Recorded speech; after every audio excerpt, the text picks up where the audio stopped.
Michael, I'll start with you. Obviously, the big news should be, well, there should be a couple of big headlines from last night. The first one should be that Joe Biden cleared of any wrongdoing. And the second one should be that Biden announced last night that it was his belief that Israel was overstepping the boundaries of what they should be doing in Gaza. Two massive stories. Nobody's talking about it this morning, I'm sure on certain channels, because the special counsel decided to add some verbiage that had nothing to do with, well, Joe Biden's innocence. No, absolutely, Joe. The word of the day is obviously gratuitous. The other word is unfortunate. I think that, as you guys discussed in the last hour, there are lines that are clearly drawn for the special counsel in his reporting back to the attorney general. What I find completely stunning for the second time, our Justice Department has allowed a report by a special counsel, a special prosecutor, to weigh in a political space, to upset that particular balance, if you will, by allowing personal opinion to be a part of an official report. And not only personal opinion, but unnecessary personal opinion, the kind of opinion you don't give a damn about, because it's your casual observation, which has nothing to do with the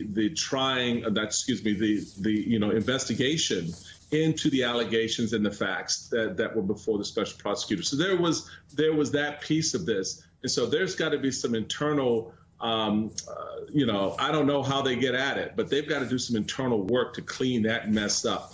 The fact that Merrick Garland allowed that report to go out the way he did. And it's not like he doesn't have control over it. It's not like they can dial back, certainly pull out the really, gratuitous personal observations. The second piece, which is actually, I think, a more important story, was the clear line that this president is seemingly now prepared to draw with Netanyahu to move the events in the Middle East, specifically Israel, to a different place than Netanyahu currently wants them to be.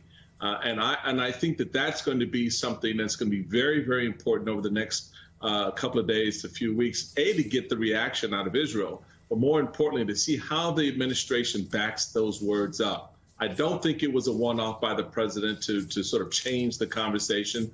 I think on a number of occasions recently, Joe, the president has found a voice that he wants to inject into this debate about whether they move in one direction or they stay where they are with Israel. And I think it's high time the president does exactly that. Yeah, it was an extraordinary moment last night at the White House. The press conference called to address the special counsel report about classified documents.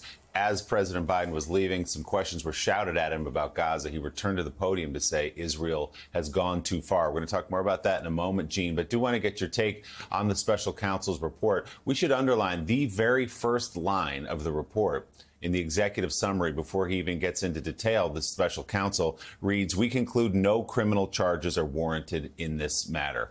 Full stop. And then he goes on, Gene, to itemize all the ways in which what Joe Biden did, how he handled the classified documents, how he handled the investigation were completely the polar opposite of what Donald Trump did. And yet, a lot of the conversation is about the extra thoughts, the musings that this special counsel had about the mental acuity and the age of President Biden. Yeah, that stuff was totally inappropriate. You're right. The headline from the report is that there are no charges because no charges are warranted. But Robert Hur knew exactly what he was doing. He has to have known exactly what he was doing. And it reads as if, grudgingly, he decided that, there is absolutely no basis for any sort of prosecution. So he was going to throw in this dig at Biden, and he threw it in. And so he presents this to Merrick Garland. And so the question is, what does Merrick Garland then do. He had the authority, certainly, to edit the report before it was released to the public. But I am pretty confident that had he edited out the gratuitous references to Biden's or his observations of Biden and his acuity, had he edited that out, it would have leaked. It would have leaked, and the story then would have been that Merrick Garland, edited out all this damaging stuff about Joe Biden and is covering it up. And so I think he was kind of damned if he did, damned if he didn't in that situation. Special prosecutors are, we give them a lot of license, and this special prosecutor abused that license in a most explicitly political way.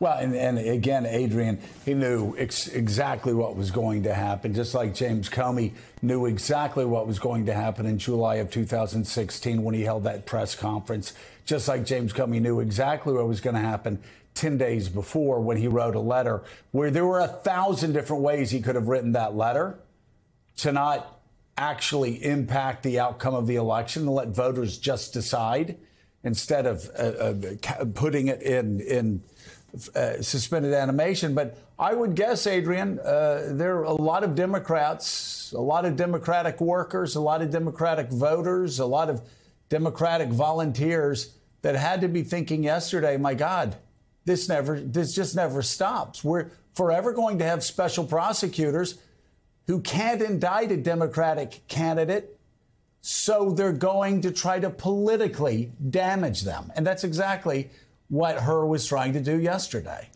Yeah, that's exactly right, Joe. I mean, my phone was blowing up last night from, former Clinton colleagues. This reminded us so much of what we witnessed James Comey do on July 5th of 2016, which is to take the unprecedented step at the time of using a report like this to essentially share his own public opinion to, the American people. He spent, of course, 15 minutes just ridiculing Hillary Clinton, completely slamming her, and then saying, oh, by the way, we don't recommend that the DOJ go forward with charges.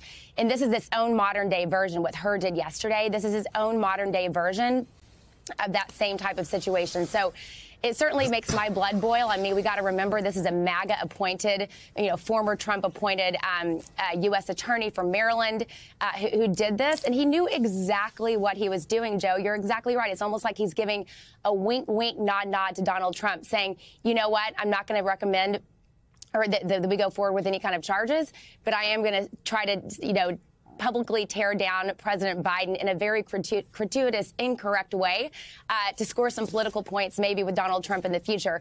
But here's the bottom line, Joe. Not that we need to sit here and defend President Biden because he's perfectly capable, he's perfectly competent, but you don't put 14.2 million jobs on the card, which he's done as president, if you don't have the strong mental acuity to do it. You don't pass 4 major economic bills, 2 of those bipartisan. You don't put the first black woman on the Supreme Court. The list goes on in terms of President Biden's accomplishments. You don't manage a complex situation in the Middle East if you don't have your strong mental acuity. So completely, inexcusable by Hur. And I think this does, unfortunately, continue a precedent that James Comey started back in 2016.